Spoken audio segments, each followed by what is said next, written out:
13h, commissariat d'Agde. Serge et Franck prennent leur service.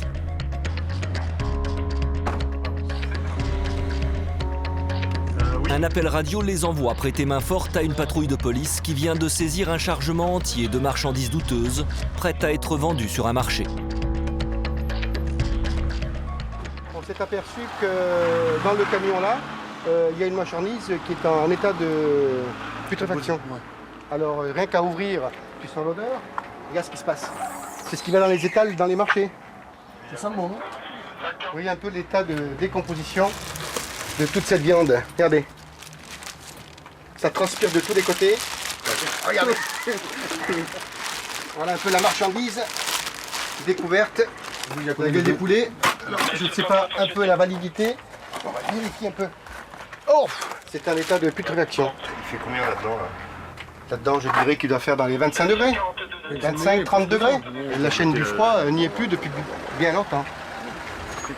C'est une infraction très grave, c'est pour ça qu'on attend les services vétérinaires pour carrément essayer de lui faire arrêter cette activité. Le propriétaire vient d'arriver. Il semble tomber des nues. Ouais, c'est pas tout, la viande et les poulets, c'est pas tout, hein. Non, monsieur, c'est pas tout, mais vous avez des cartons et de la viande qui est en état de Oui, mais ça, putréfaction. c'est pas tout, c'est pas Non, tout, il faut monsieur, contrôler. monsieur, on contrôlera tout avec les services d'hygiène. Sachez qu'on va demander, moi je vais exiger à ce que les services vétérinaires détruisent complètement la cargaison que vous avez à l'intérieur de ce véhicule. Il est intolérable qu'on puisse vous faire les marchés. Non, écoutez-moi, monsieur, écoutez-moi, monsieur. Il est intolérable, impensable que vous puissiez remettre cette viande dans les étals des marchés de la région. C'est impossible. Qu'est-ce qui s'est passé avec cette viande, monsieur? Et la moitié, il est tourné. La moitié, presque la moitié, il est tourné. Et l'autre, il est bien. Oh, j'ai pas... Oh. Comme le boucher ne voit pas où est le problème, les policiers lui font constater l'état de sa marchandise. Moi, je vais comparatif là-bas, j'ai pas besoin. Venez voir. Oui, je sais, oui. Oui, je sais, parce que le monsieur, il arrive, voilà. Oui, je sais, ouais. Ne me dites pas que cette viande elle est comestible. Oui, je sais, oui. Regardez ça. Oui, il y a 6 cartons. J'ai dit 6 cartons. Ça, vous comptez le remettre à la vente. Oui, parce qu'il y a 6 cartons. Parce que le propriétaire, il est fermé. C'est vrai que ça sent bon quand même. Là, il y a une odeur particulière. De viande avariée. Mais le chômage, c'est mieux. Je travaille pas, j'ai le chômage. Ah ouais, mais... Il y a 6 cartons pourris, chef. Ouais. Voilà. 6 cartons pourris. Donc, qu'est-ce que je fais? J'attendais le chef. On attend les services vétérinaires, monsieur, ils vont vous donner. Attends. Les services vétérinaires, débordés, ne peuvent pas venir constater la saisie. Mais les policiers ne lâchent pas l'affaire. C'est une question de sécurité alimentaire. J'ai un dépôt, moi, j'ai un dépôt, mon ami. Mon ami. Et le problème, c'est que si on le laisse repartir avec, il y a de fortes chances qu'elle soit sur les marchés demain matin, quoi. Donc, c'est pas acceptable. Alors on va essayer d'avoir de l'eau de javel pour pouvoir asperger tous les produits qui ne soient pas réutilisables. Et à ce moment-là, l'équarrissage viendra lundi matin récupérer toute la marchandise. Qu'est-ce qu'il me fait, lui? De son côté, le boucher essaie de se débarrasser discrètement de sa marchandise. Parce que moi, je prends le magasin là-bas, mon ami. Non, mais la viande ne va pas dans une poubelle comme ça. C'est pas possible. C'est l'équarrissage qui doit venir, monsieur. Il n'est pas question... La viande, il est plein là, il est bon.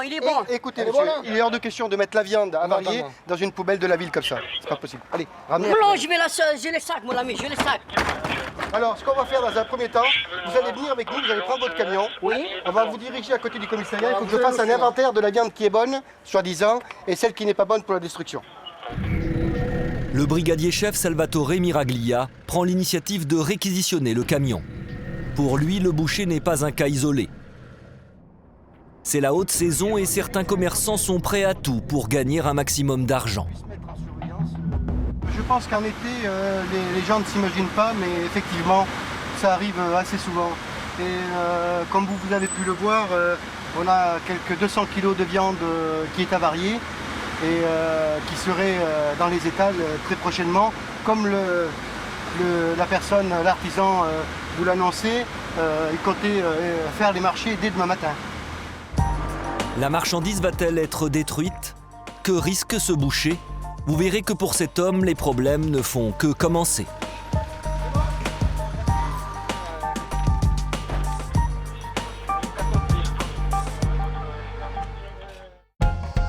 Le Cap d'Agde, une des plus grosses stations balnéaires de France.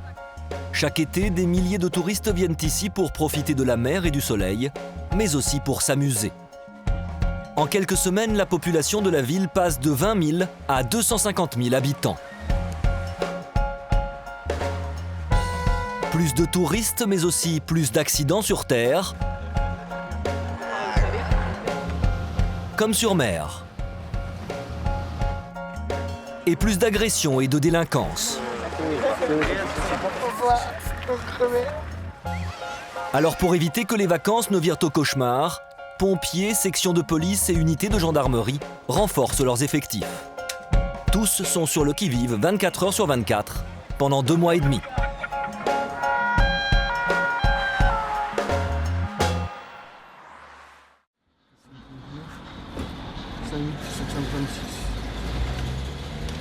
L'été, au Cap d'Agde, le danger est aussi sur la plage.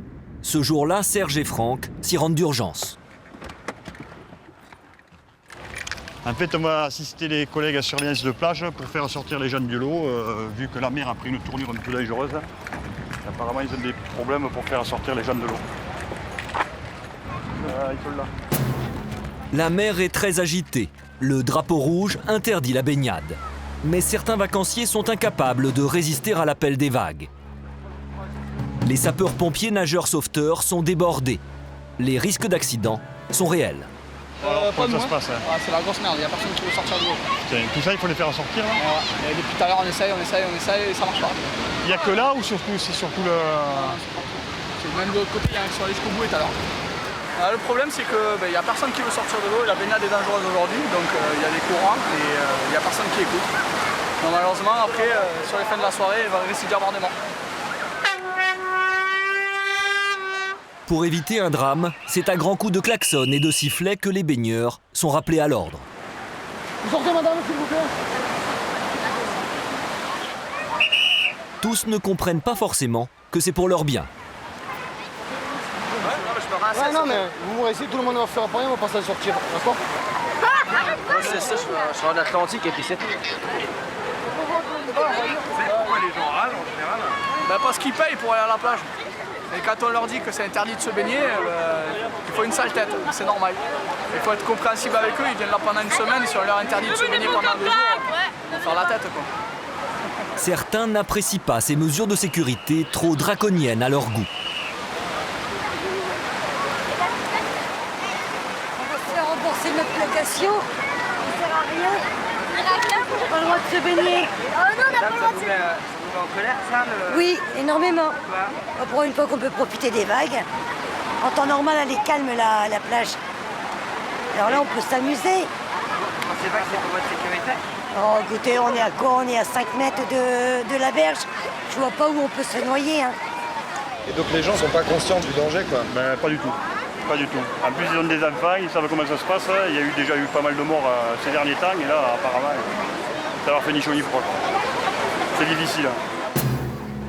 En France cet été, malgré les campagnes de prévention, 217 personnes sont mortes noyées en 2 mois et demi. Les touristes ne réalisent pas toujours que la mer peut aussi tuer. Mais non, je suis bien consciente du danger. Nous, adultes, l'eau nous arrive là. Les gamins ici, maintenant aux parents de faire attention à leurs gamins. Mais nous, quand on a des grands ados, on peut s'éclater. Voilà. Une demi-heure après l'arrivée des policiers, tout le monde est enfin sorti de l'eau. Mais Serge ne se fait aucune illusion. Moi, je suis sûr qu'ils vont y retourner. Ouais. Voilà. Il suffit qu'il y ait une paire qui commence à rentrer dans l'eau et puis après, il y en a d'autres qui suivent. Quoi. Et c'est pas possible de rester là Non, mais on a d'autres missions qui s'entassent, donc on va voir avec la PM s'ils peuvent nous relever sur place et nous, on va aller faire les missions qu'on a. Et des interventions, les patrouilles de police en font en moyenne une dizaine par jour durant les vacances.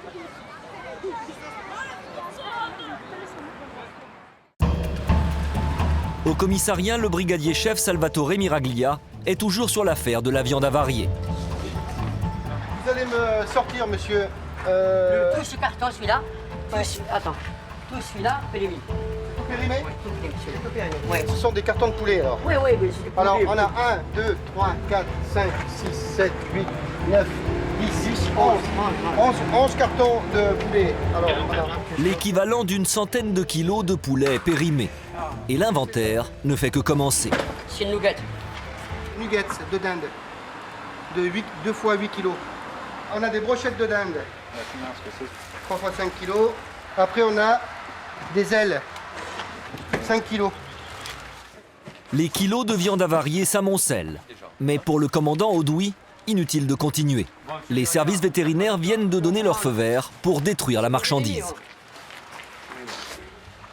Là, pour des raisons de salubrité publique, Oui.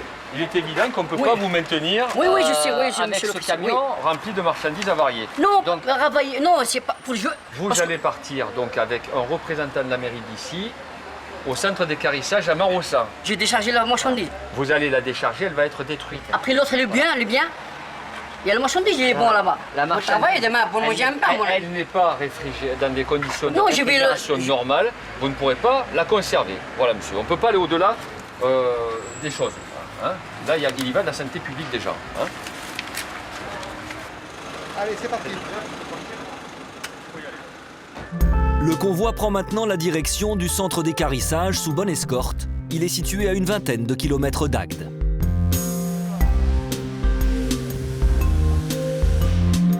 Le boucher sait qu'il n'y a plus aucun espoir. Il jette avec rage la viande par-dessus l'étal du camion. Les policiers, eux, assistent à la scène d'un œil satisfait. Voilà le genre de spécialité de la maison. On vient demander à ce monsieur. C'est du jambon au poivre, hein, d'après lui. Alors ça, je sais pas à quoi c'est. Peut-être aux olives vertes. Ouais, je suis rassuré. Touche à tout. Tout, monsieur. Ah, je suis rassuré. Pourquoi? Mais parce que on est sûr que ça parle à la destruction. L'état de la marchandise, on est content. Bonne mission et une fin de mission impeccable. On est certain que les gens ne vont pas manger de ces produits-là. Le déballage terminé, les policiers vont maintenant connaître la quantité réelle de viande avariée. Le camion pesé à son arrivée passe à nouveau sur la balance, à vide cette fois-ci. On avait combien au départ? 3 tonnes 900? Résultat, 590 kilos de viande avariée. 590 kilos. 590 kilos, soit environ 3 000 € perdus par le commerçant. Et ce n'est pas terminé, il doit passer à la caisse pour régler les frais d'équarrissage à sa charge. Donc 580 kilos, regardez, département 34, 580 kilos, 684 € TTC. L'homme encourt une peine de 3 mois d'emprisonnement et 4 500 € d'amende.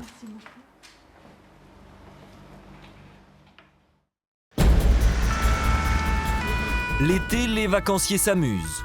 Les unités d'urgence, elles, enchaînent les interventions. Les sapeurs-pompiers slaloment dans les embouteillages, avec en moyenne 40 sorties par jour. La sirène, c'est bien utile pour vous placer l'été. C'est le seul moyen qu'on trouve dans la journée pour alerter les gens. Ils sont souvent enfermés dans leur voiture avec la clim, la musique, les voitures bien étanches. Et on est à 10 cm derrière, ils ne nous calculent pas. Dans ce cas-là. Pour sauver une vie, il ne faut pas traîner. Ce jour-là, 7 minutes suffiront au major Luc Dussol pour se rendre à Marseille-en-Plage.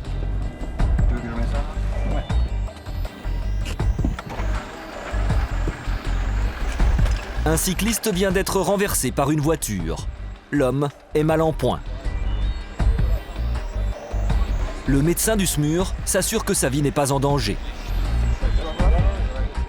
Vous avez perdu conscience, monsieur? Non. Pas du tout? À la nuque, elle vous fait mal la nuque? Non.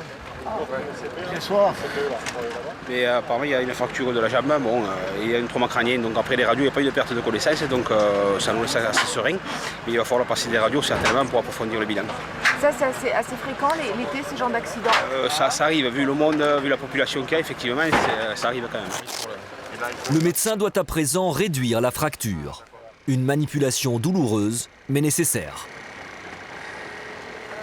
Monsieur, je tire un peu sur la jambe, là.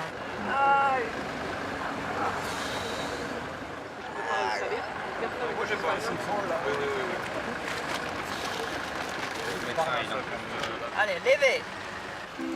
L'homme est sur le point d'être transféré aux urgences de Sète. La conductrice, de son côté, en état de choc, craque complètement. C'est pas bien grave, hein, ça va, c'est pas grave, c'est ce que j'essaie d'expliquer. Au niveau de la justice, vous allez me mettre en pression? Non, vous serez entendu ultérieurement. Hein? Vous serez remonté, après vous serez entendu sur les circonstances de l'accident.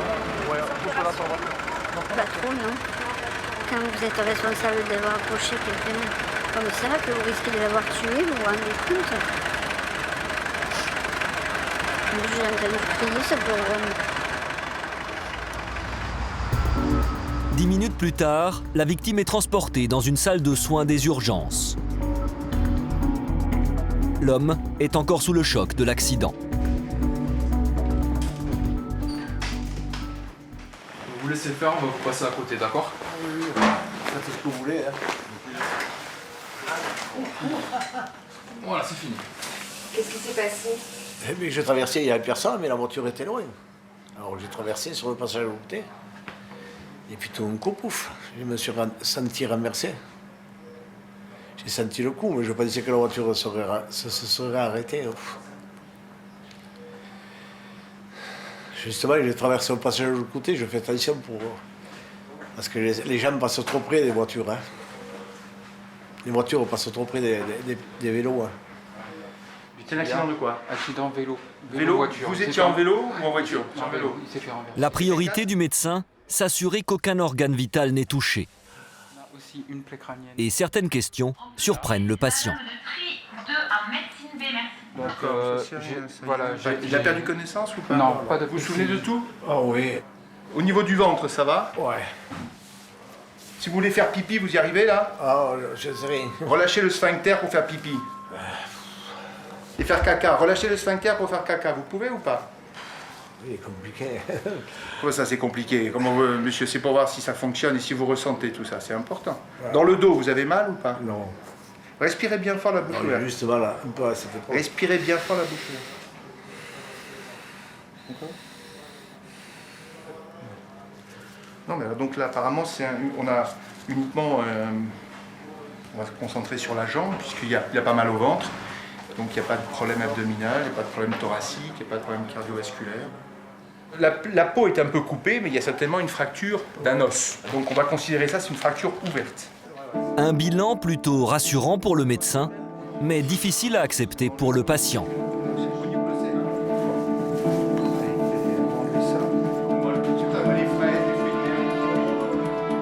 Là, on est sur une immobilisation minimum de 45 jours. 45 jours, ça fait combien? Ça fait un mois et demi, ça? Ouais. Ça fait tout le mois d'août. Oh, catastrophe, ma petite fille, elle va s'embêter. Elle a quel âge? Elle a 8 ans. Oh, mais si, je pourrais me promener avec les béquilles, elle me promènera. Je maudis la bonne femme. Hein. Surtout qu'ici, ils conduisent très mal. Il est déjà... Je l'ai vu, la voiture. C'est incroyable. Hein. Pour cet homme, l'accident est lourd de conséquences. Une opération, une immobilisation de plus d'1 mois, sans compter des vacances gâchées.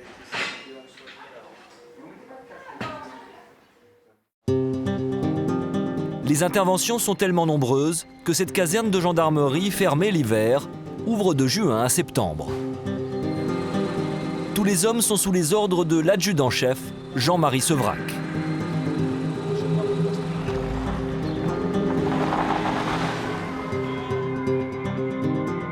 Il est 21h, début de patrouille, et déjà, premier incident.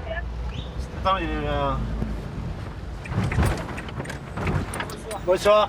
Le monsieur vient nous signaler une petite qui a disparu, un petit. Ah, où ça? Juste là, à 100 mètres quoi. Voilà. Petit garçon de petit de 8 ans, il est avec un maillot de bain et une serviette juste. Une serviette. Un maillot de bain, quelle couleur? Cet homme, éducateur dans un centre pour enfants hyperactifs, est paniqué. Un enfant aurait échappé à sa surveillance. Votre nom, monsieur? Ça lui fait quelle taille à peu près? Depuis quand vous l'avez perdu? Là, je sais pas, on va faire une demi-heure peut-être. Ok. Quel âge il a? Il a 8 ans. 8 ans. Son signalement? C'est de Milon, châtain clair. La dernière fois que vous l'avez vu, c'était où? C'était à environ 100 mètres. Je vais vous donner mon numéro. Oui. Le premier qui retrouve appelle l'autre. On reste en contact. Dans des situations comme celle-ci, chaque minute a son importance. Nous sommes le 14 juillet, à l'heure du retour des plages, la rue est noire de monde. Pour retrouver l'enfant disparu, l'adjudant-chef doit mobiliser tous ses hommes. Allez, ciao. Il y a un facteur chance. Ben ouais, et on compte beaucoup sur la chance, mais la chance, il faut la provoquer aussi. C'est justement en mettant le maximum de personnel qu'on provoquera la chance. On ne va pas attendre là, en attendant qu'il arrive, le gamin. La police municipale est là en renfort. Le dispositif de recherche se met en place. La ville est quadrillée. Vous tournez, les gars, hein? Ouais. Il longe peut-être la plage. La promenade, on peut y passer en venant de la capitainerie là-bas, sur le bord. Vous la faites, hein? Vous la faites, vous. Nous, on va faire les parkings déjà dans un premier temps.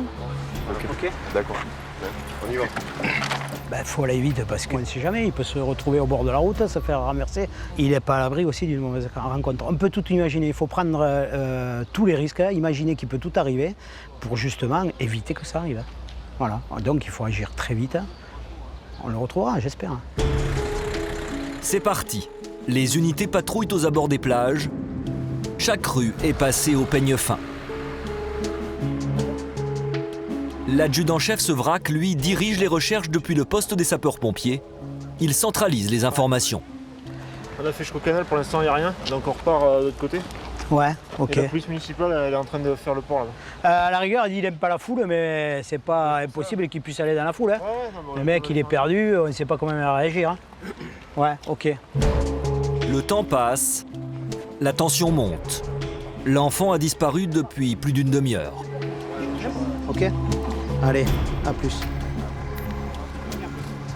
Vous avez des nouvelles? Non, toujours pas. Je vous assure, c'est pas évident. On n'en dit qu'une chose, c'est que ça sonne. Vous aimez toujours ces situations? Ouais. Une disparition de personnes, c'est toujours... il faut prendre ça au sérieux et puis c'est toujours inquiétant, quoi. On peut toujours imaginer que c'est la vie d'une personne qui est en danger, quoi. Hop, excusez-moi, le téléphone. Ouais, j'ai un chef. Ce n'est malheureusement pas l'appel qu'il attendait. Oui. Mais quelques minutes plus tard... Oui. Ah, super, parfait. Bon, ok. Il va bien? Nickel, parfait. Allez, on vous attend au poste. Merci beaucoup. Allez, au revoir.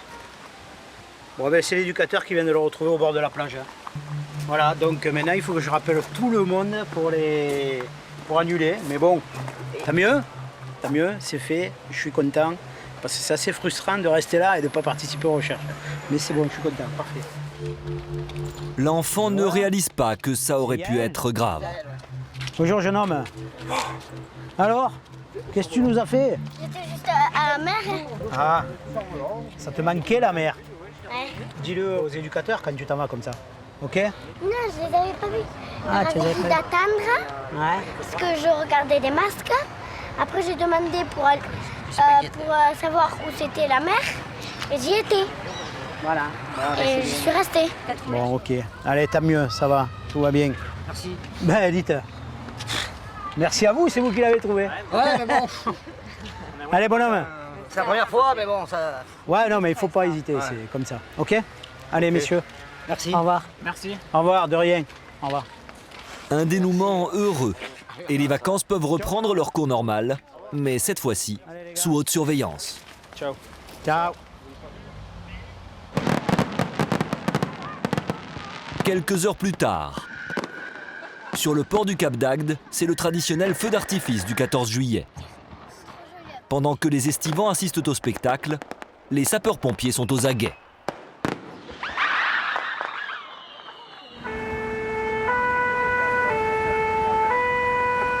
Le major Daniel Garrigue, chef de garde, fonce sur une intervention. Et là, on vient d'être appelé pour une personne inconsciente sur la voie publique suite à une rixe. Un jeune homme vient d'être passé à tabac. Ah, le chef de garde se présente. Le major évalue la gravité des blessures de la victime.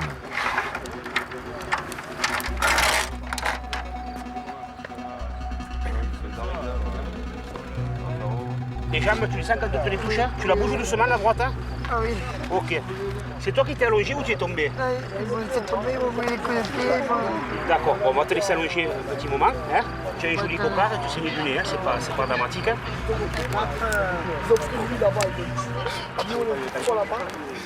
Bon, il y a beau trauma facial, il y a eu certainement des coups faciaux. Donc il se retrouve pour l'instant avec un cocard et probablement une fracture du nez. Voilà, donc il va être évacué certainement sur l'hôpital de Sète ou de Béziers pour faire des radios de contrôle. Mais bon, ces jours ne sont pas en danger non plus. On verra après pour le moment. Le père, choqué, reste sans voix.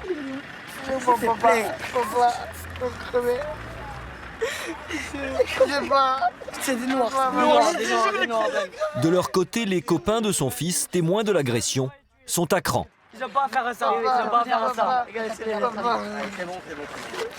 La police, arrivée sur les lieux, calme les esprits. Jamais ils ont fait ça. Jamais. À nous, jamais. Et vous agressez pourquoi? Il n'y a pas de raison? Je sais même pas. Franchement, La priorité des policiers, recueillir les premiers témoignages.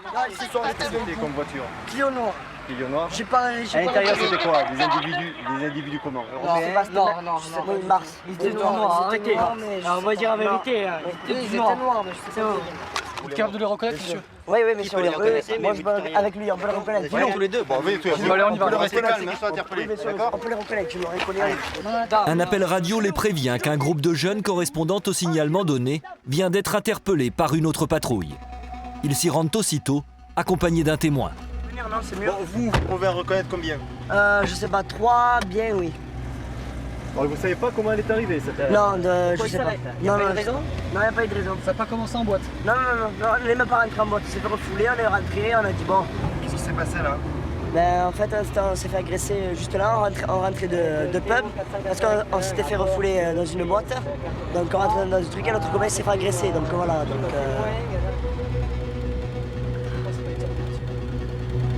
Bon, vous restez calme, hein, je veux pas de cris, hein. On est là pour que vous me désigniez qui... Ok, je pourrais pas en Qui vous reconnaître. avez vu, hein, d'accord? Alors, C'est le seul groupe. Lui là-bas, je le reconnais. Lui là-bas? Emmène-moi. Chut, taisez-vous. Monsieur, vous levez la tête, s'il vous plaît. Il m'a assimilé un truc à la cuisse. Oui. Qui c'est qui Le m'a jeune tapé? homme, d'abord catégorique, se ravise.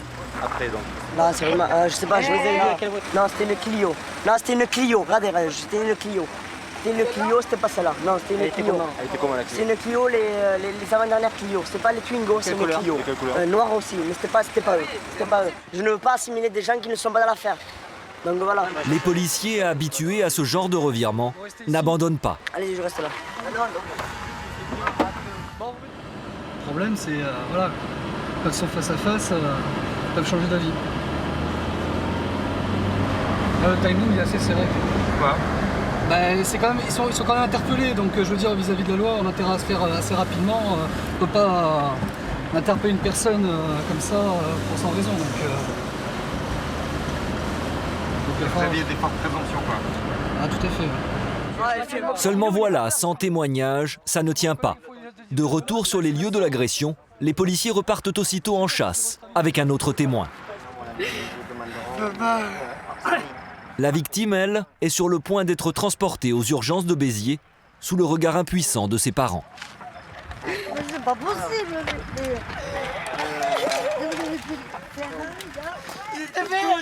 Ils étaient faits. Non mais c'est pas possible. Hein. Il y avait personne à la sortie des boîtes là-bas, mais je sais pas moi. qui marche là. Mais putain, mais moi je sais pas, mais quand même, attends. Il faut toujours des renforts à Agde, moi je comprends pas, moi c'est pas possible. C'est des jeunes, mais ils peuvent pas dans moi, tranquille. Souvent, les gens sont dans l'incompréhension quand ça leur arrive. Bien sûr, quand on est mêlé au problème, c'est vrai qu'on se demande pourquoi on n'est pas là, mais on ne peut pas être partout. C'est évident. Rien ni personne n'apaise la détresse de cette femme. Pas même le policier qui la prévient que les agresseurs de son beau-fils viennent d'être identifiés par le deuxième témoin. Ils sont interpellés, madame, ils sont interpellés. Ah mais ils sont ça, Vous étiez sur l'agression ou pas? Oui, oui. Vous l'avez dit au commissariat? Oui, oui. Non, mais moi je donne pas mon nom, je donne rien. Non, mais. Non, mais moi, je veux juste le tuer. Monsieur, non, monsieur. Ça, c'est notre métier, vous nous laissez faire, on va interpeller. Ça, c'est notre boulot. On y va. Allez, on y va. Prochaine étape pour les deux principaux témoins, accompagner les policiers au commissariat d'Agde pour identifier de façon formelle les agresseurs. La confrontation s'annonce musclée. Retour avec les unités de la gendarmerie. Il est plus de minuit, c'est l'heure de la prise de garde du DSI, le détachement de surveillance et d'intervention. Une unité spéciale de Lyon venue assurer le renfort saisonnier. Pour eux, c'est parti jusqu'à 7 h du matin. Les facteurs qui sont à prendre en compte, surtout, c'est les facteurs vacances, le facteur alcool et consommation de substances plus ou moins licites. Ce qui fait que les gens prennent des aises par rapport au règlement et à leur vie habituelle. Dans la mesure où on est en vacances, on se relâche un peu, quoi. On arrive à des comportements quelque peu excessifs dans ces heures à peu près, quoi. On approche de l'heure fatidique, quoi. L'heure fatidique, c'est la fermeture des bars à 2 h du matin. La ronde du DSI commence toujours par une virée en ville. Son but, vérifier que les établissements respectent bien les horaires et s'assurer que les rues sont calmes. Mais l'été, c'est rare. Très vite, un groupe de jeunes fortement alcoolisés attire leur attention.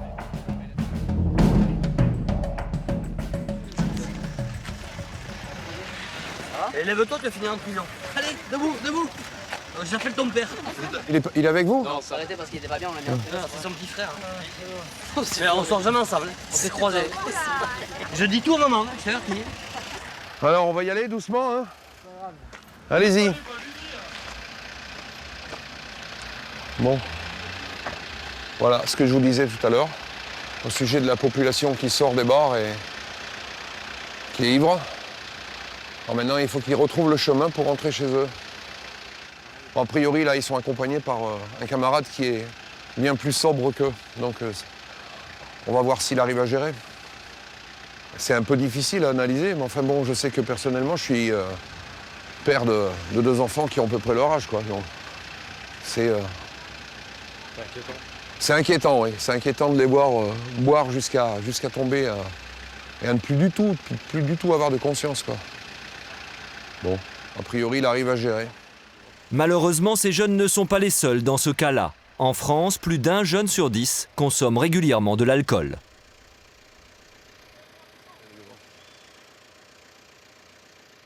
« 10 minutes plus tard, nouvelle intervention pour les hommes du DSI. Alors, il y a des personnes qui, rentrant chez eux, se sont aperçues qu'il y avait un individu dans leur appartement. Ils l'ont ceinturé, ils attendent qu'on arrive. A priori, c'est une tentative de cambriolage. L'été, les cambriolages sont fréquents. En 2 mois, la gendarmerie de Marseille-en-Plage a déjà recensé plus de 120 effractions. C'est là, c'est dans la résidence, là, faut rentrer. Bonsoir. Bonsoir, c'est nous qu'on a appelé qu'il y a eu un cambriolage. Ouais. Il est là, le... Ouais, on a réussi à en choper un. Bon, on y va. Les locataires de l'appartement, 3 copains, ont en effet surpris le voleur à leur retour de boîte de nuit. Sur place, les gendarmes interviennent rapidement. Sous l'emprise de l'alcool, les 3 copains ont rossé le cambrioleur, l'homme prostré dans le coin. La tension est telle que les gendarmes font sortir les vacanciers. Ah non, on sort pas. Bon, attends, il nous fait chier ce pauvre con. Quel chialer ailleurs. Attends, sincèrement. C'est le travail, monsieur. Laisse-nous travailler. On viendra vous voir tout à l'heure pour faire les constatations. On s'occupe de cette personne, on viendra vous voir tout à l'heure, d'accord? De son côté, le jeune homme, effrayé, nie les faits. Tout ouvert et après il me dit j'ai cambriolé, j'ai tout piqué alors que j'ai rien dans les poches, j'ai rien. Pourtant, l'appartement semble bien avoir été fouillé. Le témoignage des vacanciers accrédite la thèse du cambriolage. Il avait ma veste, il avait mes papiers dans sa veste, il avait mon permis, ma carte d'identité, ma carte vitale, mon portefeuille. On s'en doute. Il me dit c'est pas là. C'est tard, encore la souper. Vous pouvez reculer un peu que je regarde s'il y a des traces d'effraction, s'il vous plaît. Est-ce que vous avez touché au montant de la vitre depuis? Ouais, on va ouvrir un peu plus. Pour le major Fluet, aucune trace d'effraction. Aucune, à un détail près. Il avait le tournevis dans la main et voilà. Il avait un tournevis dans la main? Bah, lui, il est là-bas, là. Un outil qui ne joue évidemment pas en la faveur du jeune homme. Ok. Bon, on emmène. Ils s'éloignent parce qu'ils sont chauds comme des... Oui, mais je m'en occupe. Tout laisse penser que l'homme n'a pas agi seul.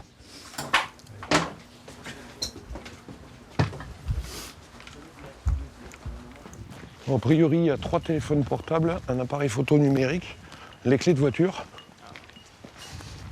avec la télécommande du portail. A priori, je pense, oui. Oui, parce qu'ils n'ont pas retrouvé ce qui a été dérobé, donc...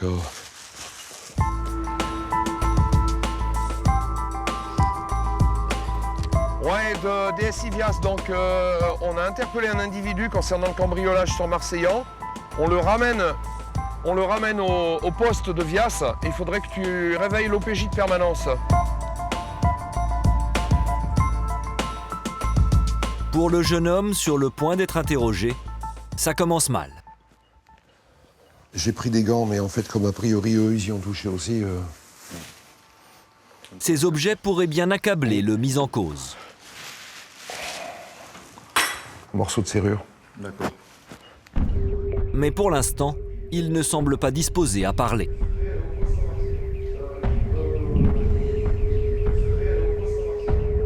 Oh. Eh bien, qu'est-ce qui se passe là? Vous avez un problème ou quoi? Hein? Oh, je vous parle, jeune homme. Est-ce que vous me donnez votre nom, s'il vous plaît? Hein? C'est un bon début. Et quand il se décide enfin à parler, c'est pour nier les faits. T'as bien des affaires quelque part. T'es pas arrivé qu'avec une tenue. T'as bien un sac quelque part que tu as posé. Je suis rentré dans cet appartement parce que je voulais dormir. Et il y a 3 jeunes qui sont rentrés. Ils m'ont dit que j'avais tout volé alors que dans les poches j'avais rien du tout.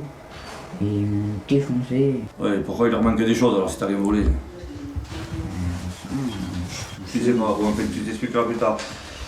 Bon, tu es en garde à vue pour cambriolage. Le mis en cause, aidé d'un complice, serait entré par effraction. Son acolyte est arrêté le lendemain des faits. Tous deux encourent une peine de 7 ans d'emprisonnement et 100 000 € d'amende.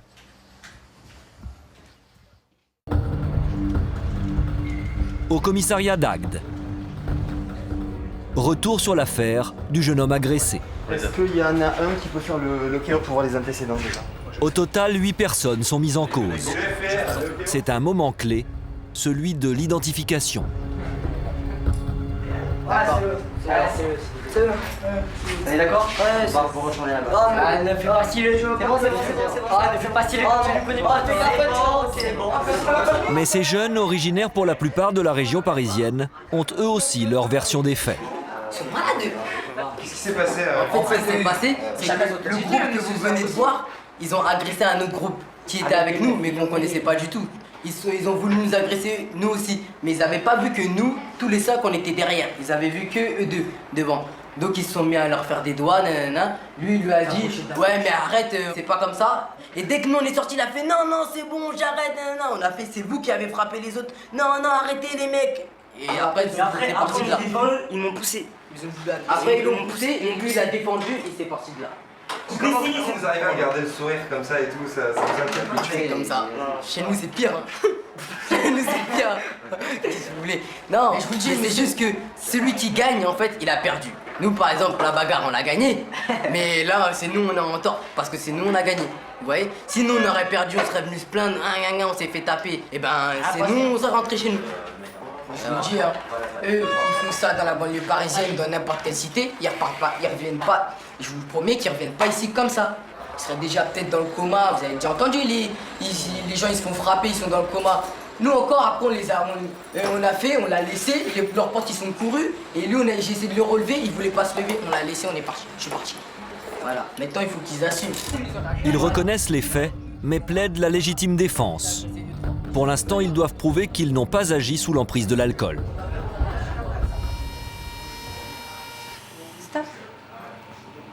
C'est à l'éthylotest de le déterminer. 0. Vous êtes passé en garde à vue? Je passe en garde à vue. Oui, pour des violences aggravées. Pour le moment, vous restez là. On va voir qui a fait quoi. Tant qu'il y a des soupçons à votre encontre, vous allez rester. Je sors du travail, madame. Si vous voulez, demain, on va voir mon patron. Eh bien, tout ça, ça se fera tout à l'heure. Mais pour le moment, vous restez là. On a besoin de vous pour l'enquête, donc on va vous garder en garde à vue, d'accord? C'est difficile dans ce genre d'affaires de démêler qui est victime, qui est l'auteur. C'est pour ça que dans un premier temps, en général, on garde tout le monde et on essaie de faire le tri par la suite. Parce que dans les bagarres, parfois, le blessé n'est pas forcément la victime. Ah non, effectivement, pas toujours, mais bon, là, nous, en l'occurrence, on a des témoins, donc c'est ce qui nous permet de garder tous ces individus-là, qui apparemment étaient formellement reconnus par les témoins. Voilà. Les témoins sont auditionnés dans une pièce voisine. Ils se sont acharnés. D'accord, donc ils vous ont mis sur la cafetière, puis d'un coup, ils sont partis. Puis rien, on est revenu, nous on a relaté. On a essayé de demander un portable pour appeler les pompiers. Ils racontent les circonstances de l'agression. Ah oui, c'est assez sauvage en plus ce qui était donné comme coup, vu l'état de la victime. Donc, d'après ce qu'ils nous donnent comme information, c'est totalement gratuit quand ils rentraient chez eux. Ça arrive souvent, ça? Comme je dis, il n'y a plus grand chose qui m'étonne à ce niveau-là. C'est monnaie courante maintenant. Au jour d'aujourd'hui, maintenant, il n'y a plus rien d'étonnant. C'est gratuit. Des fois, ça va être pour une cigarette, je t'ai marché sur le pied, tu vas me le regarder, ben là, c'est gratuit. Enfin, je sais pas, j'arrive pas à me projeter psychologiquement dans leur tête parce que je trouve ça complètement aberrant. Donc, on est dans l'expectative, comme on dit. Retour avec l'un des mis en cause qui prend conscience de la gravité de la situation. Il n'y a pas de pièce d'identité? Rien du tout? On n'est pas là, on n'est pas venu là pour se battre, on est venu là pour s'amuser comme tout le monde. On n'est pas des criminels. Vous savez, je vais à l'école, je suis en BEP compta, j'ai eu mon BEP cette année, je suis pas un con. L'année prochaine, bac pro. Ça va, parce que je suis là pour m'amuser, je suis pas venu pour bousiller les vacances des gens, ou bousiller nos vacances, ça va. Non, ne mettez pas dans la boîte, vous me le donnez. Ce soir-là, tous sont mis en garde à vue. C'est leur parole contre celle des témoins, ceux qui les ont identifiés, ceux qui ont été auditionnés. Mais un élément pourrait bien faire basculer l'enquête.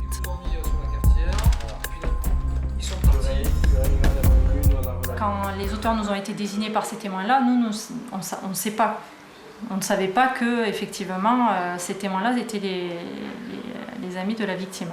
Donc après, ça, effectivement, ça sera à prendre en considération lors de l'audition. Pour le moment, on les a gardés, on n'est pas parti dans l'idée qu'effectivement, c'est sûr, ils sont coupables. Pour le moment, on ne sait pas, effectivement. Voilà. Donc après, je vous dis, ça sera les différentes investigations, notamment le visionnage des caméras, des enregistrements vidéo qui nous permettront de pouvoir faire la différence.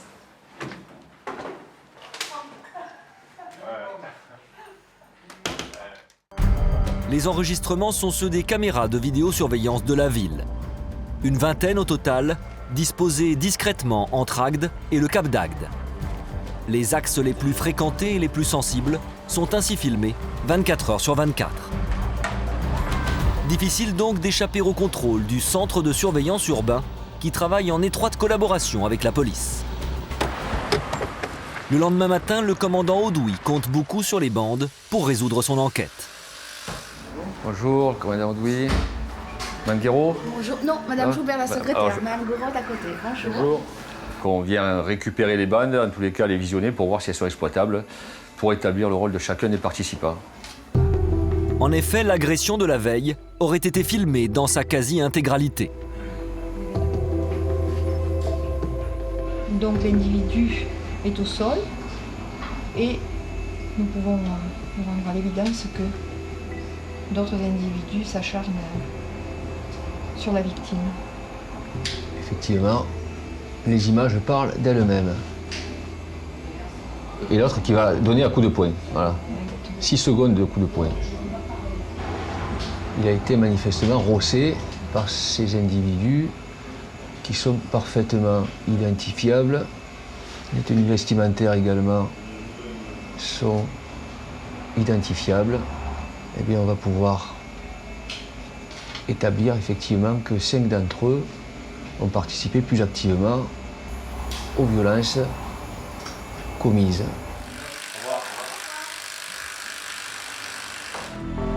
Sur les 8 jeunes interpellés, 5 sont identifiés grâce aux vidéos de surveillance et aussitôt déférés devant le tribunal de Béziers. Mis en examen, placés sous contrôle judiciaire avec injonction de quitter le Cap d'Agde, ces 5 jeunes encourent une peine de 3 ans de prison et 45 000 € d'amende. Ce sera à la justice de déterminer les responsabilités de chacun dans cette affaire. Au même moment, un terrible accident se produit à Marseille-en-Ville. Le capitaine Jean-Marie Carle fonce sur les lieux du drame. On va sur la commune de Marseillan. A priori, une grue qui a tapé une ligne haute tension et le bilan n'est pas fameux. Donc, le bilan pour les victimes, c'est sérieux. Sapeurs-pompiers et gendarmes sont déjà sur place. Tous coordonnent leurs actions pour intervenir efficacement auprès des victimes. 2 hommes viennent d'être électrocutés par une ligne à haute tension alors qu'ils livraient une coque de piscine chez des particuliers.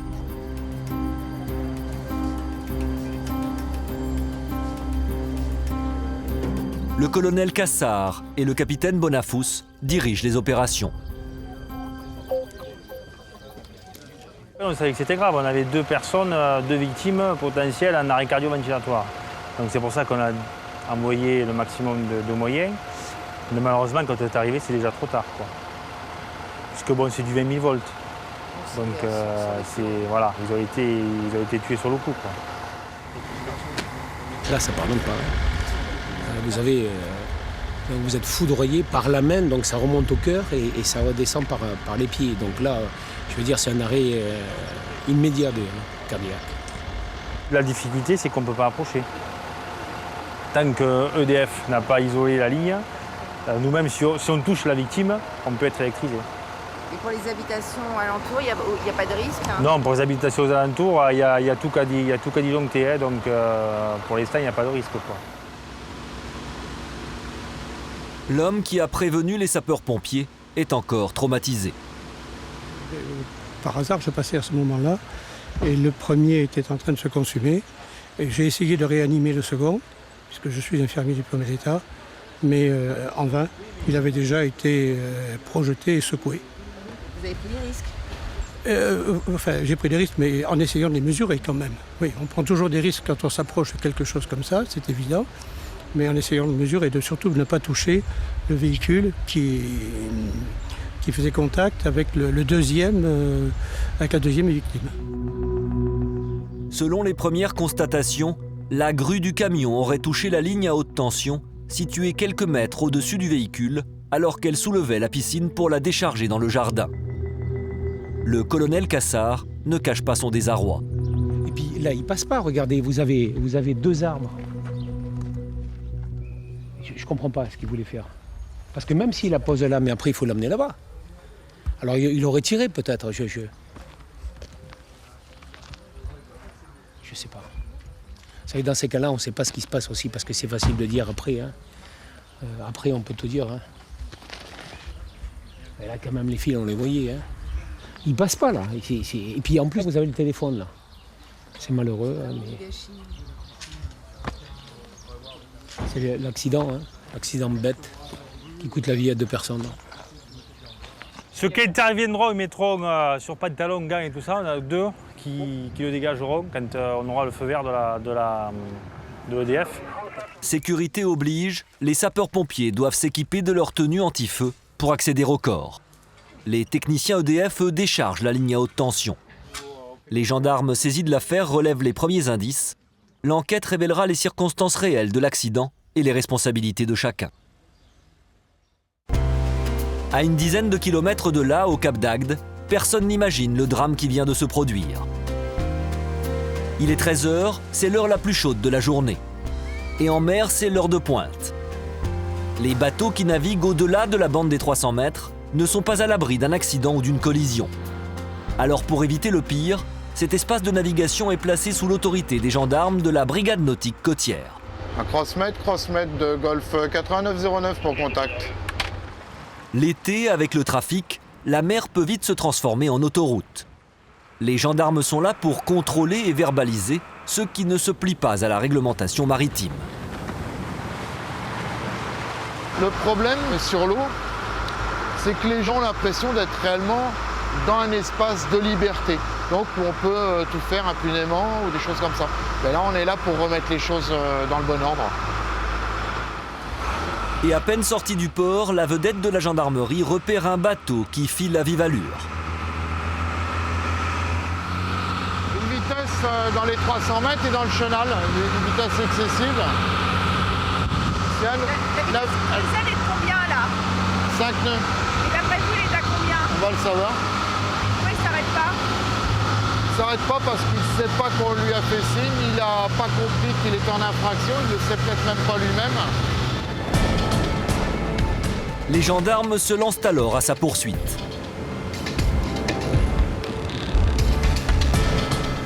Il n'a pas l'air de comprendre, non? On va y arriver. Il va bien s'arrêter au bout d'un moment.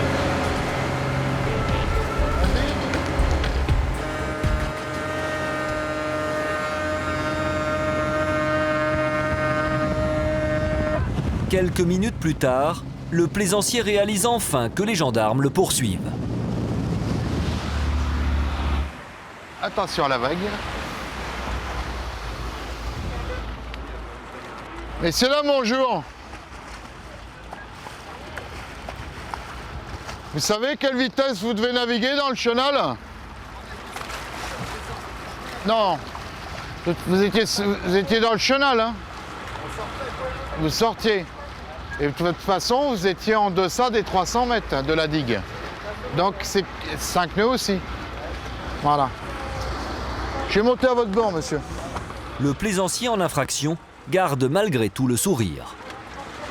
Les vacances, il faut profiter des vacances. C'est le vrai plaisir des vacances. La gendarmerie, on les aime. C'est de l'amour. Mais pour lui, le contrôle commence plutôt mal. Les documents du bateau, votre permis. Bah, je l'ai pas là, je l'ai à la maison. Et j'ai celui de ma femme, si vous voulez.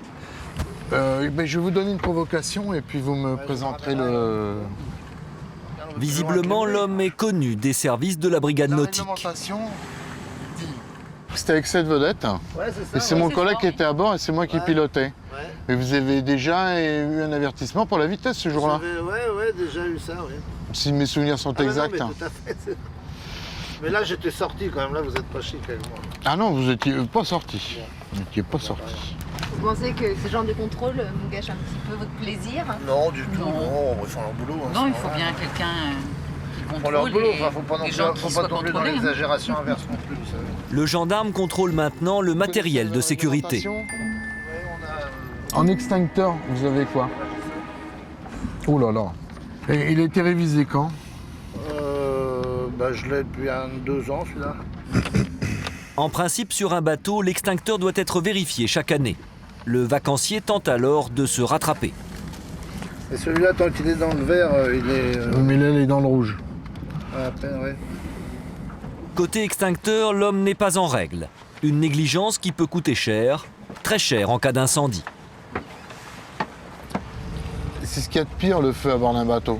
Ça brûle à une vitesse phénoménale et il ne reste plus rien. Il n'y a plus que la partie immergée en quelques minutes. C'est juste le temps de sauter à l'eau. Là, c'est pour ça qu'on a des extincteurs avec une bille sur les moteurs pour que si ça chauffe, la bille elle saute et que l'extincteur il éteigne tout de suite la partie. Mais alors, c'est le plus important. Mais il est où cet extincteur? Là, il est là. Là-dessous. Ah, mais il faut lever le siège. Hein. Faut tout, oui. Il est en dessous. Si vous voulez Apparemment de bonne foi, l'homme invite le gendarme à vérifier l'extincteur situé dans le local moteur. Il a été révisé? Ah oui, lui il est à jour là. Ça c'est nickel. Ça. Ah, attendez. Que j'aille jeter un petit coup d'œil. Ouais. Voilà, donc là, si la bille elle chauffe, le truc explose et ça arrose tout le moteur de... C'est du halon? Oui, alors Depuis 2000, le halon est interdit. Une fois de plus, le matériel n'est pas aux normes. Voilà, donnez-moi des allumettes, je vais mettre le feu au bateau, parce que là on va couler, on va s'aborder. On a bien fait de passer quand même, mine de rien. L'homme est donc convoqué à la brigade nautique. Il a 24 heures pour se mettre en conformité avec la réglementation. C'est le bateau, c'est quand même un plaisir qui peut coûter cher. Ah non, c'est pas un peu, madame. Il y a 2 fois où on est content quand on a un bateau, c'est le jour où on l'achète et le jour où on le vend. Entre deux, on casque tout le temps. Comme c'est pas la gendarmerie, c'est on est toujours en train de payer. C'est la main à la poche en permanence, le bateau. C'est ingérable. On vous laisse. Eh ben, écoutez, je vous amène ça. Je vous appelle demain matin. Madame. En cas de non-présentation des factures attestant de l'achat de nouveaux extincteurs, l'homme risque d'être condamné à une lourde amende.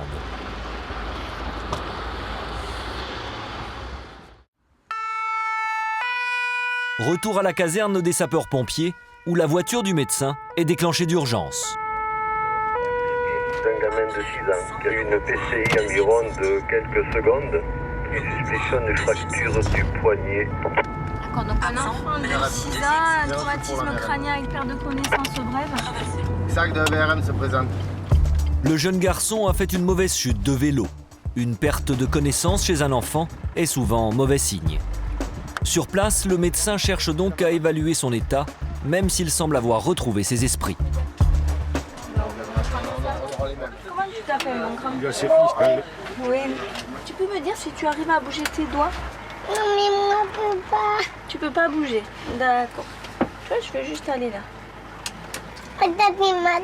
Ça fait mal? Comment tu as fait? On m'a tombé sur mon poteau. Je ne vais pas voir le poteau. Et puis on m'a tombé. Tu t'es cogné contre un poteau?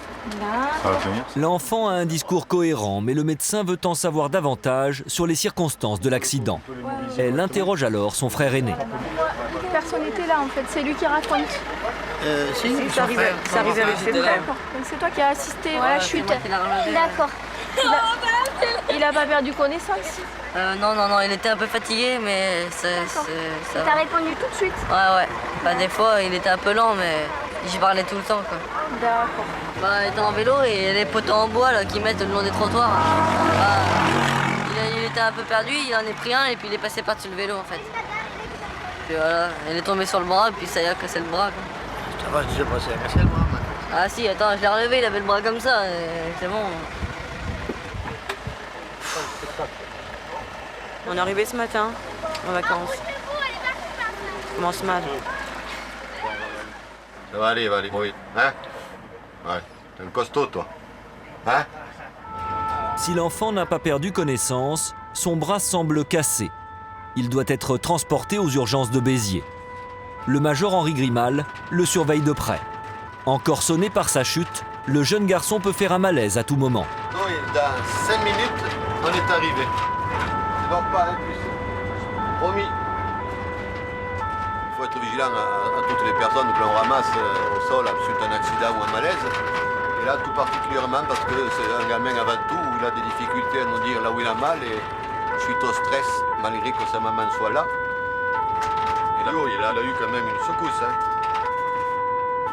Tu t'en souviens de tout là? Non, ça va. Je me sens un peu mieux parce que je sais qu'il est entre de bonnes mains, mais bon, c'est vrai que je n'étais pas bien tout à l'heure, mais bon, là, je me dis qu'il va être soigné. Allez, 500 mètres, on est arrivé. 3 minutes plus tard, le petit blessé est pris en charge par les urgentistes. Allez, tiens, pas peur, on te porte, on ne te fait pas ça à côté. Séparés de sa maman, ils font en larmes.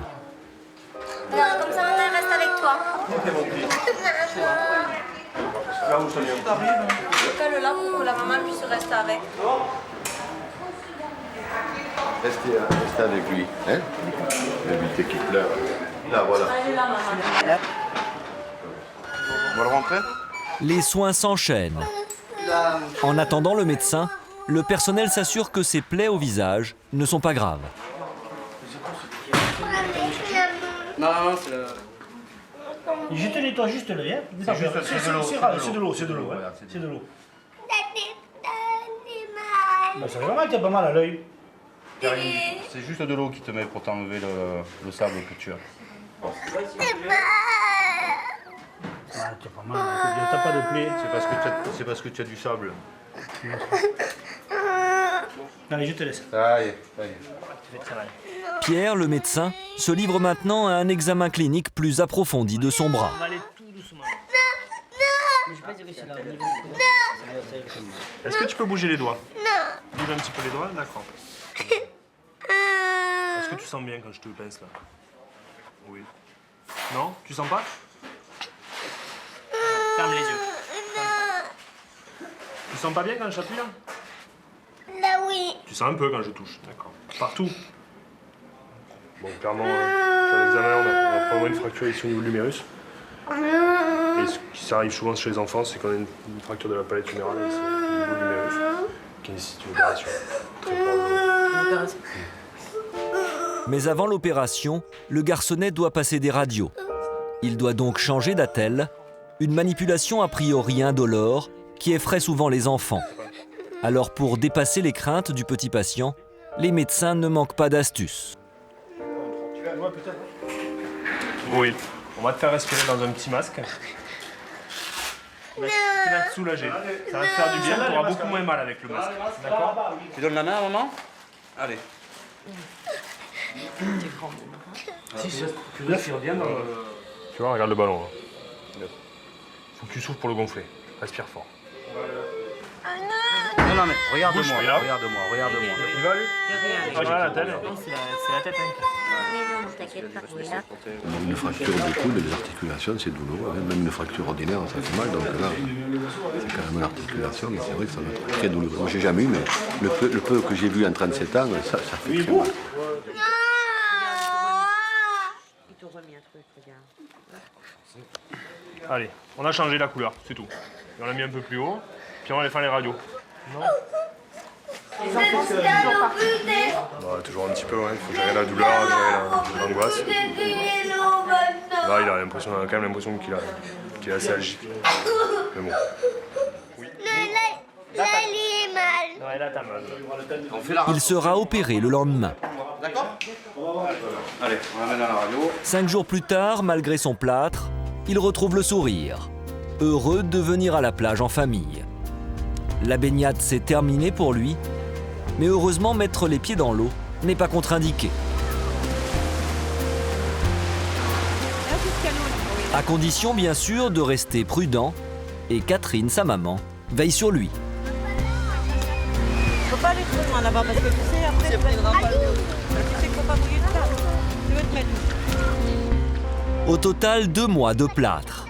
Il devra patienter jusqu'à l'été prochain pour nager à nouveau dans la mer.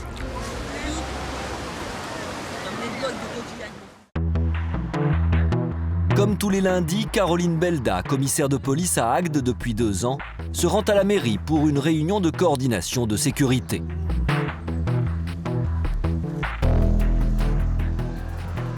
On voit les pompiers, la police municipale, les services de la mairie qui sont concernés. Et selon l'actualité des jours, il peut y avoir en plus le maire ou d'autres intervenants.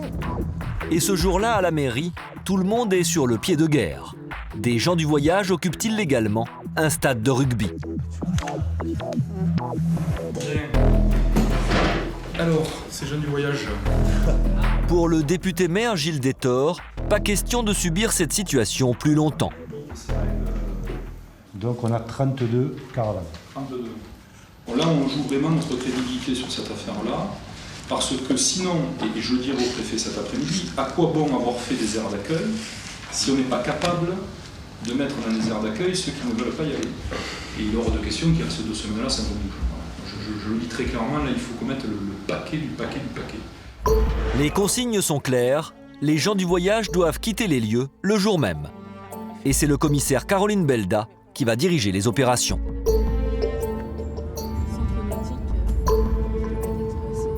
J'ai l'impression qu'ils nous ont vu arriver. C'est un rapport de force. C'est malheureux, mais c'est un rapport de force. Même si on n'en vient pas aux mains, enfin on espère, c'est un rapport de force. Alors, on a quelques véhicules, c'est pas mal. C'est bien, ça fait du bleu. En effet, la police municipale est aussi sur place. Au total, une 30aine d'hommes sont mobilisés. Le commissaire Belda définit les rôles de chacun. Ouais, vous verbalisez les véhicules, il nous fait les contrôles d'identité. Bon. On devrait être assez nombreux pour les faire. On fait 2 groupes et j'aimerais qu'on arrive rapidement. Si le commissaire Belda ne dispose pas encore d'une décision de justice pour expulser les gens du voyage, Elle compte bien faire pression sur eux en verbalisant les camions pour stationnement interdit, soit 135 € par véhicule et par jour. A priori, le contrôle se déroule normalement. Bonjour madame, c'est votre caravane? Vous avez vos papiers d'identité? Les carnets de circulation et autres? Sauf que la communauté décide de ne pas se laisser faire. Les hommes se rassemblent, ils parlent de nous bloquer le rond-point. Ben on les bloque. Ils veulent le faire comme ils ont fait maintenant. Oui, on les bloque. Vous prenez des véhicules et on les bloque.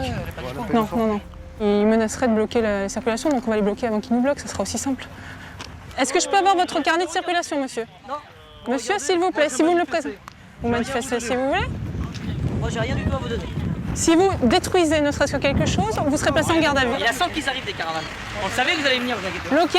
Les camions forcent le barrage de police. L'un d'entre eux s'arrête à quelques centimètres à peine du commissaire Belda. La situation dérape. Si vous me rentrez dedans, je vous assure que vous allez avoir des soucis.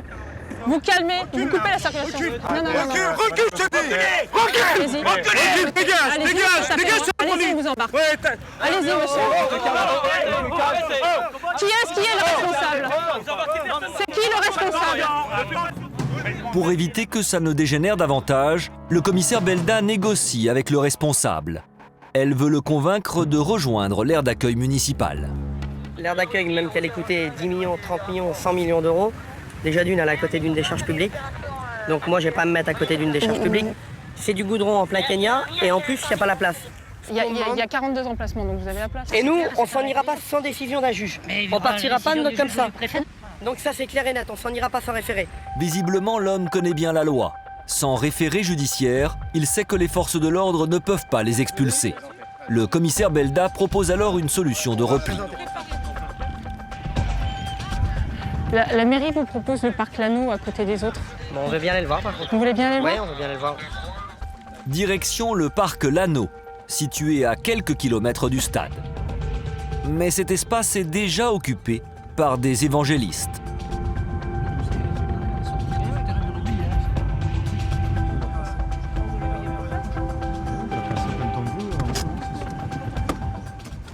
C'est une mission évangélique, c'est pas du tout les mêmes ethnies que nous, vous voyez ce que je veux dire? Je suis d'accord, mais vous pouvez quand même cohabiter pendant une semaine. Honnêtement, non. non. Oh merde, pardon.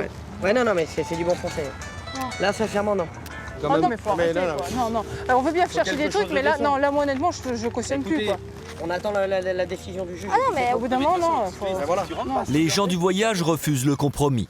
Ils ne peuvent pas cohabiter avec une communauté différente de la leur. Dans ces cas-là, il y aura la verbalisation, quoi, c'est ça? Parce que c'est, enfin, je veux dire, c'est limite de la mauvaise volonté. Mais non, c'est pas de la mauvaise volonté. Si, attendez, on vous propose un autre truc. Il y a la... Honnêtement, il y a la peur. Les gens là, ils sont bien là tranquillement, on va pas venir les embêter avec 35 caravanes, madame. Écoutez, vous embêtez pas les autres là-bas? Allez, on repart. Hop.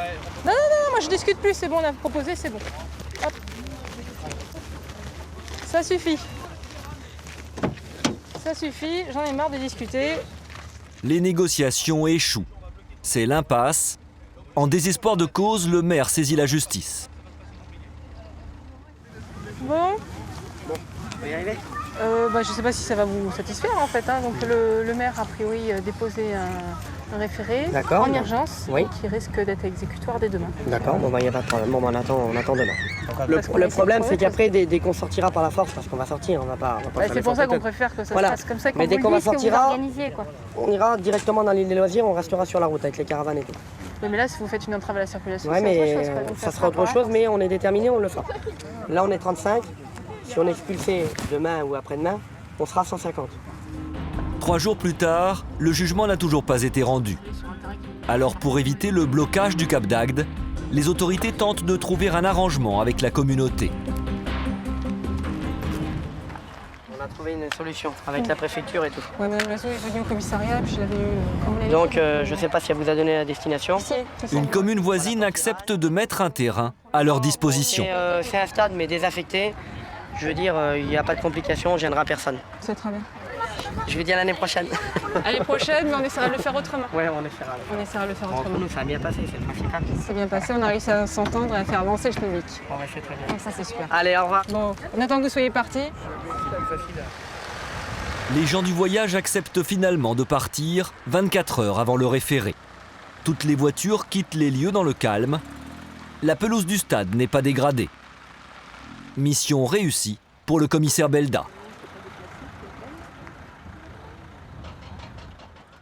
« 22h30, retour avec les unités de gendarmerie. L'adjudant-chef Sevrac reçoit un appel qui lui signale un différend familial dans une maison. Qu'est-ce qui s'est passé? Une dispute entre adultes apparemment. Vous savez où exactement? Ce serait la première maison. Cet homme est un voisin. C'est lui qui a prévenu la gendarmerie. Ok, ben on va aller voir ça. Il y a eu des enfants qui ont crié, on a pris peur un peu. Ok, bon, on va jeter un œil. Merci Allez. monsieur, bonne soirée. Derrière, au revoir.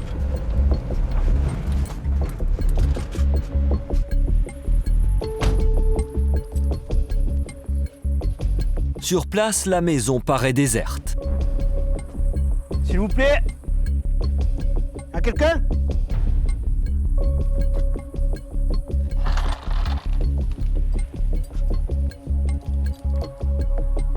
Bonsoir. Y a quelqu'un? Bonsoir. On nous a appelés parce qu'il y avait du bruit là, des gens qui criaient. Qu'est-ce qui s'est passé? Il n'y a pas de gens blessés? Non, on n'a pas de blessés. Madame pète les plombs, elle dit que c'est moi, donc ma copine est là, les enfants sont là, il y a 7 témoins. L'homme, en vacances chez ses beaux-parents, s'est violemment disputé avec eux. L'adjudant-chef Sevrac rejoint le couple, suivi de près par le gendre. L'ambiance est électrique. Nous on partait, on n'avait pas besoin de force de l'ordre, on partait. Les beaux-parents accusent leur gendre d'avoir cassé des meubles sous le coup de la colère, ce qu'ils nient en bloc. On nous fout dehors avec 2 enfants. Il pète les plombs avec 2 enfants en plein milieu de la nuit. Ouais. J'ai 1100 km. Je lui ai dit on va dormir encore cette nuit, on part demain matin. Ça ils veulent même pas, ils veulent même pas. Non, voilà. Attendez, monsieur, c'est pas la peine d'envenimer la situation. Écoutez, c'est pas la peine d'envenimer la situation. L'adjudant-chef Sevrac calme les esprits. Discrètement, il en profite pour faire un petit état des lieux. Rien ne semble avoir été cassé. Allez-y, sortez, on va discuter tranquillement. La tension familiale est telle que le gendarme les sépare. Allez-y, voilà. Moi, je vais écouter la version de cette dame. Hein. Voilà, je vous écoute. Qu'est-ce qui s'est passé? On avait pensé que tout allait bien se passer. Oui. Mais on fait tout. Vous voyez, on fait les courses. Ah oui, mais ça, on paye tout. Oui. On paye le logement et on paye le mobile de la dispute, l'argent. Mais les propos confus du beau-père n'échappent pas aux gendarmes. Parce que sinon... Vous avez bu un peu? Oui, moi j'ai bu. Vous avez bu? Et il a dit ses 4 vérités. Ouais, un peu trop. Ouais. Oui. Il a dit ses 4 vérités. Je suis honnête, hein, monsieur. Je suis honnête. Alors, c'est quoi le but de la dispute? C'est quoi? Le problème, c'est qu'il m'insulte à moi, que je dois fermer ma gueule. Ok, vous vous entendez pas. Le souci, c'est qu'il y a 2 gamins. J'ai pas jeté ma belle-fille. Non, mais ben oui, mais forcément, lui, il va pas partir.